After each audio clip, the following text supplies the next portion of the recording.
Halo semuanya, apa kabar? Bertemu lagi dengan saya di Oswald Tarot. Di sini saya akan melakukan reading mengenai siapakah yang memikirkan zodiak Virgo di bulan Oktober tahun 2021. Apa kabar Virgo? Semoga kamu dalam keadaan baik, bahagia, dan semoga kamu dalam keadaan sehat juga. Oke.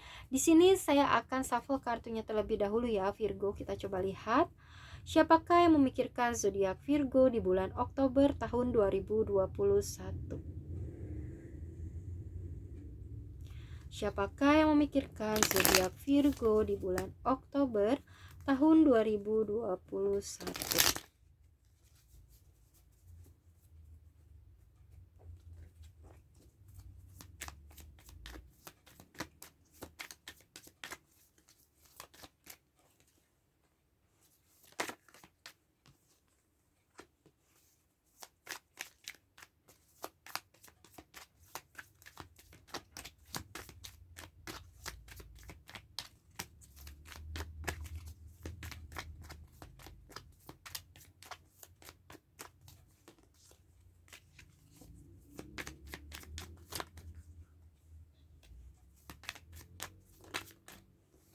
Oke.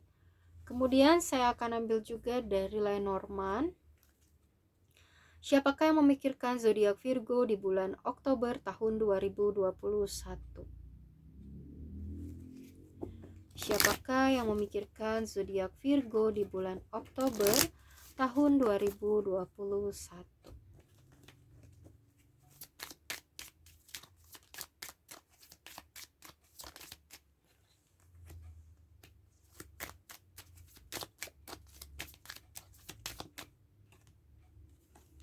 Oke.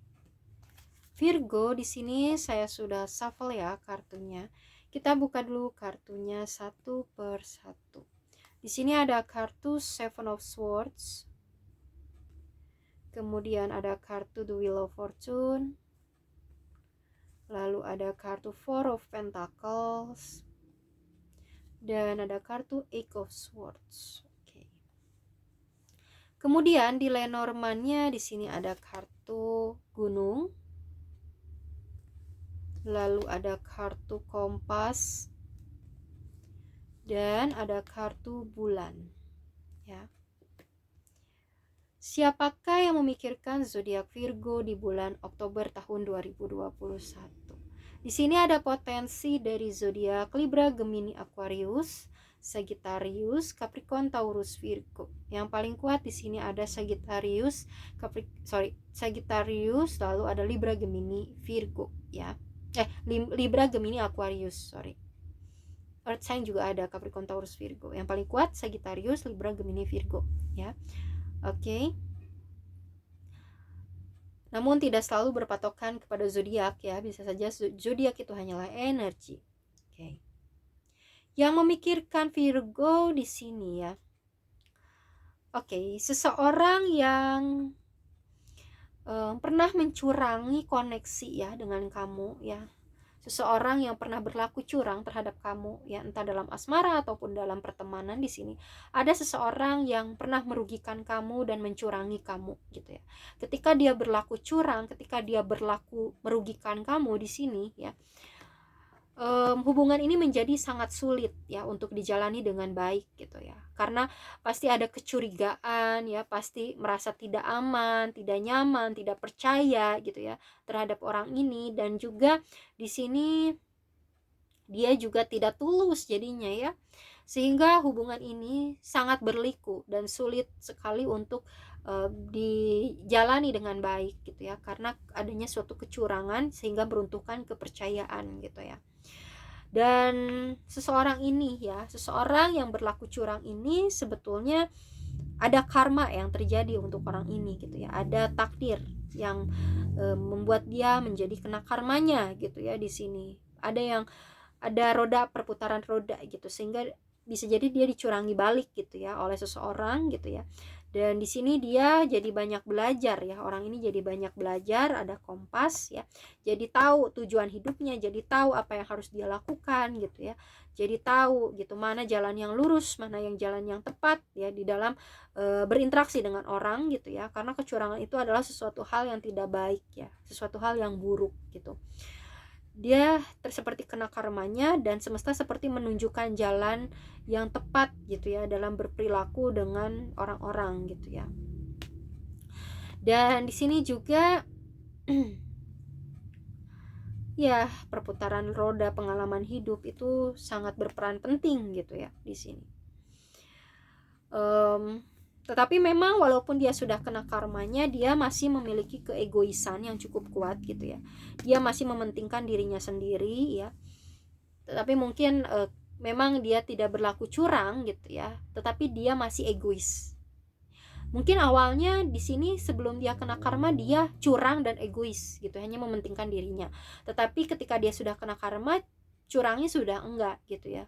Kelicikan sudah enggak gitu. Bohongnya udah enggak gitu ya. Tetapi di sini dia masih egois, masih mementingkan dirinya sendiri. Mungkin kalau temannya minta tolong, dia masih enggan untuk membantu gitu ya. Apalagi ya dia masih egois lah, masih mementingkan dirinya sendiri. Mungkin dia masih memperhitungkan misalnya nanti aku rugi kalau misalnya ngebantu teman aku gitu ya, dan sebagainya. Dia masih memiliki egois yang cukup tinggi gitu ya. Dan di sini juga ada Eight of Swords ya. Sebetulnya keegoisan dia, kecurangan dia itu membuat dia tidak berkembang gitu ya. Sebetulnya ketika dia berlaku curang atau berlaku egois kepada teman-temannya atau kepada koneksinya gitu ya, di sini justru dia dijauhin gitu kan sama orang-orang karena merasa tidak nyaman. Ketika dia jauh dengan orang-orang, maka rezeki pun ikut menjauh. Kenapa? Karena rezeki teman itu juga bisa membawa rezeki untuk kita ya. Kalau misalnya kita butuh kerjaan, teman mungkin bisa nawarin gitu kan ya, atau bisa memberikan solusi, atau bisa menunjukkan apa sih, informasi gitu ya. Jadi sebetulnya ketika dia egois, ketika dia berlaku curang, justru itu membuat dia tidak berkembang, stuck gitu ya, di situ-situ aja gitu ya, memeluk apa ya, yang dia miliki saja gitu, tanpa ada perkembangan yang berarti gitu. Jadi sangat penting sekali sih di sini dia perlu banyak belajar dalam terkoneksi dengan orang-orang ya. Jangan sampai keegoisan dia merajai dirinya sendiri sehingga dia tidak berkembang gitu ya di sini. Dan di sini ada kartu bulan ya. Dia merasa tidak nyaman sebetulnya ya, tetapi dia tidak tahu apa ya kesalahan dia gitu ya, seperti itu. Justru keegoisannya itu harus dikurangi atau dikurangi, karena keegoisan itu memang fitrah manusia, cuman jangan terlalu berlebihan karena sesuatu hal yang berlebihan itu tidaklah baik gitu ya. Kemudian di sini ada bulan ya, bulan dimana dia seperti berkomunikasi ya dengan semesta. Kenapa sih aku ini, kenapa sih orang-orang begitu tidak mau gitu ya terkoneksi dengan dia gitu ya. Dan dia juga seperti mempertanyakan sama kamu gitu ya, kenapa kamu mengucilkan dia atau menjauhi dia gitu di sini ya. Yang aku lihat dia seperti berperang batin gitu, bertanya-tanya di dalam batinnya gitu ya, di sini berkomunikasi secara batin gitu ya sama kamu. Jadi dia terus memikirkan gitu ya, memikirkan kenapa koneksi ini sampai tidak berjalan dengan baik, kenapa koneksi ini ya, koneksi dia dengan kamu ini sampai tidak baik gitu, berliku gitu, atau kamu seperti menjauh dari dia gitu di sini ya. Mungkin dia perlu banyak belajar soal itu gitu ya. Mungkin sebagai teman yang baik ya, kamu juga bisa sedikit membantu dia, memberitahu dengan cara-cara yang baik, dengan tutur kata yang lembut gitu ya, sebaiknya dalam berinteraksi seperti apa gitu. Oke? Agar dia juga banyak belajar gitu ya. Oke. Kemudian di sini saya akan ambil dari energy charm ya.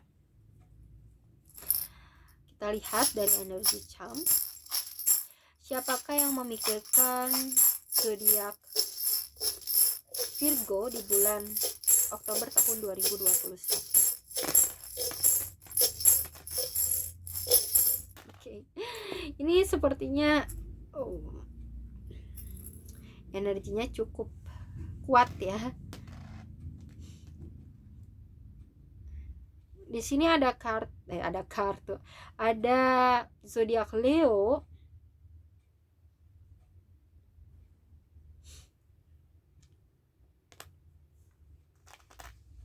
Kemudian ada Aries. Lalu ada apa ini? Aquarius. Kemudian ada Sagittarius. Di inisialnya ya, di sini ada A. Inisial ini bisa ada di awal, akhir, atau pertengahan huruf dia ya. Kemudian ada T. Lalu ada I.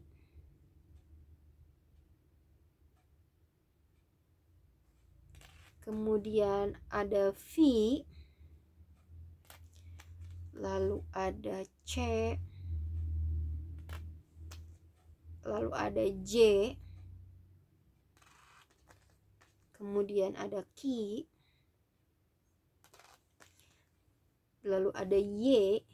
Yodi mungkin ya, Yudi. Lalu ada U. Yudi ya bisa ya. Oke. Di sini ada energi dari divine maskulin maupun feminin ya. Yang paling kuat di sini dari energi maskulin. Oke, cukup ya untuk readingan tentang siapakah yang memikirkan zodiak Virgo di bulan Oktober tahun 2021. Semoga yang baik-baiknya resonate. Jangan lupa like, comment, dan subscribe. Mohon maaf bila ada salah-salah kata atau ada perkataan yang menyinggung kalian. Tetap semangat Virgo. See you next time. Bye-bye.